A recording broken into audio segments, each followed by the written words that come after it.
Opening weekend was a fun one. Let's recap on Fantasy Baseball Today Express.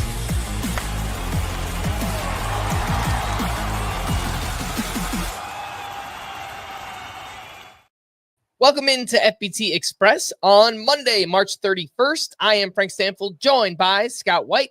And let's hit some news and talk about some injuries, unfortunately, from the weekend. Jose Ramirez was removed Saturday due to a sprained wrist. He suffered on a stolen base attempt. He was out of the lineup Sunday. There is some optimism he could return to the lineup on Monday. Scott, do you start or sit Jose Ramirez this week? I start him because it does appear to be a day-to-day injury. The imaging on the wrist was negative, and he's Jose Ramirez, your first-round pick. So I think you got to give him every benefit of the doubt. This next one really sucks. Josh Lowe went on the IL Saturday with a grade 2 right oblique strain, and this was the same oblique that he hurt last season. It's got some replacements that I have from your sleeper hitters this week. Lourdes Gurriel, Willy Abreu, TJ Friedl, JJ Bleday, and Victor Scott there for Josh Lowe. Yeah, that's a range of how rostered they are. Obviously, Gurriel's pretty rostered, and so was Abreu at this point. He was added a lot over the weekend. Probably too much, to be honest, because he's going to sit against lefties. But only one lefty on the schedule this week. That's why Abreu is a sleeper hitter. I'd add Lars Nootbaar to that list you mentioned. He's off to a good start, and I like his potential. Other third base trouble, Josh Young went to the IL with neck spasms, and he dealt with some neck stiffness late in spring training as well. Some replacements there. Jeimer Candelario, and the Reds have the best hitter matchups this week, and Brett Beatty, who you have as a sleeper hitter as well, Scott. Yeah, and I do prefer Beatty. He's off to a poor start, and obviously that's going to have to change. I don't think anybody should be making any declarations about him based on 1 weekend of action, though. Unfortunately, we knew the risk of drafting Max Scherzer. He went on the IL due to right thumb inflammation. And Scott, if you play in leagues with no IL spots, would you be okay dropping Max Scherzer? If you have no IL spots, if you have full IL spots, which I think is a high probability as well. Yeah, this seems like, well, the thumb injury, it was affecting his lat in his first start. And they said they caught it before there was a real, serious situation that developed. But the thumb is responsible for a lot of the health issues he's been having over the years. I guess just the way he has to compensate for the achy thumb. And if it's been that long standing and it's that hard to get rid of, I don't know when we're going to see Scherzer again, frankly, or for how long. So I think in shallower leagues, even some decent sized leagues, like you said, if there's no IL spot, you can drop them. Trey Turner was scratched from the lineup Saturday due to lower back spasms. He's not expected back in the lineup until Wednesday. Start or sit Trey Turner this week? I would plan on starting him. I think they're giving him the day off Monday because they have a day off Tuesday, and that'll be 4 days off in a row, and they're hoping he's fine by that point. All right, let's talk about some waiver wire hitters who are off to a nice start. And we mentioned Victor Scott, who went 2 for 4 with 2 steals on Saturday, and then 1 for 4 with a sock and a shoe on Sunday. He's 50% rostered. Scott, do you think Victor Scott should be a must-add player in all leagues? Not in all leagues. I do think he's going to be a prolific base stealer, and at least as of now, I have hope he'll keep his job. Obviously, that would change things if he didn't. I don't think it's a sure thing that he will. But I don't think he's going to be a big source of power. I don't know that he's going to be a great on-base guy. So I think for points leagues, you can probably ignore Scott for the time being. But if you need steals, you need an outfielder. He's a guy to pick up for sure. All right, Kyle Manzardo had another strong game on Sunday, 2 for 5 with his second home run. This one also came off of a lefty.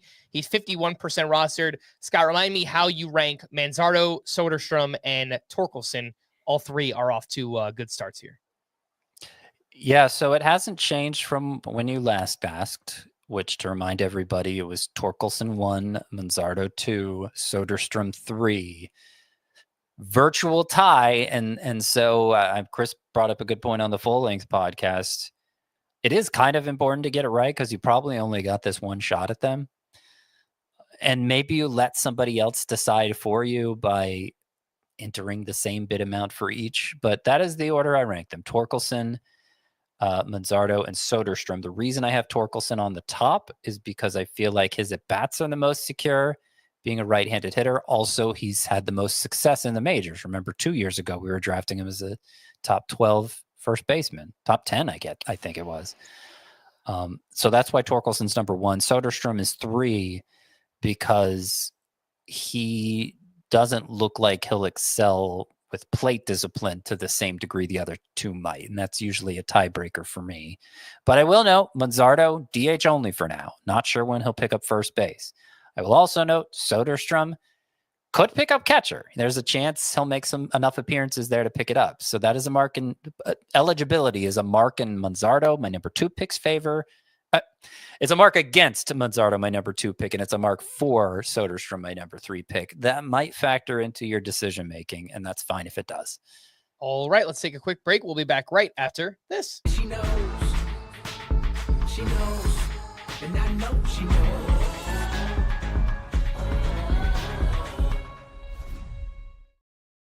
Welcome back in FBT Express. Let's take a look at some waiver wire pitchers from the weekend, Scott. And the first group includes Jeffrey Springs, Jack Leiter, Jose Soriano, and Max Meyer. All 4 looked pretty good.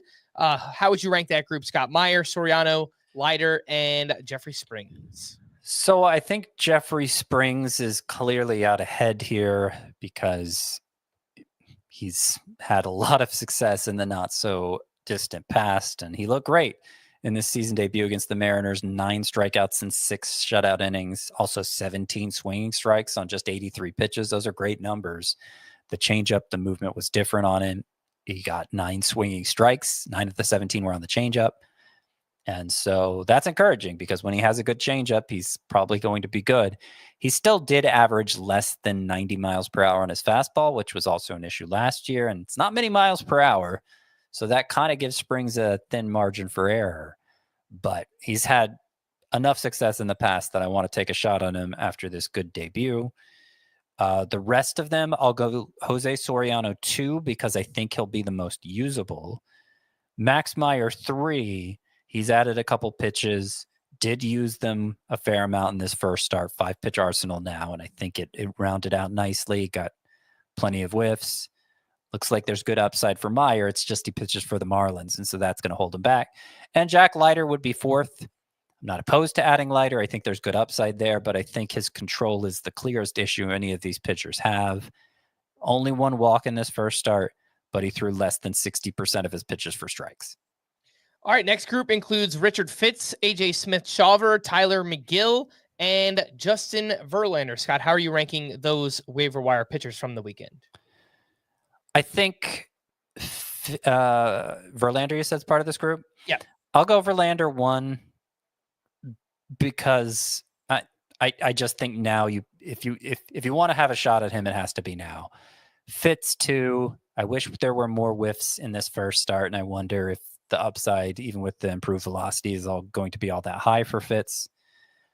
AJ Smith-Shawver would be 3rd. I think because the results weren't so great in his Sunday start, it buys you some time to try out these other pitchers instead.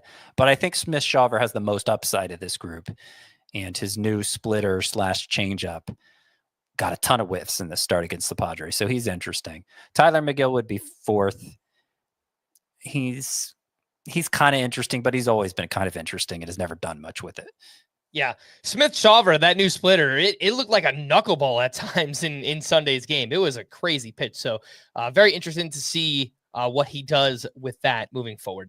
For more extensive fantasy baseball coverage, listen to our full-length podcast, Fantasy Baseball Today, on Spotify, Apple Podcasts, or anywhere else podcasts are found. Thanks for listening to Fantasy Baseball Today Express, and we will be back again tomorrow. Bye-bye.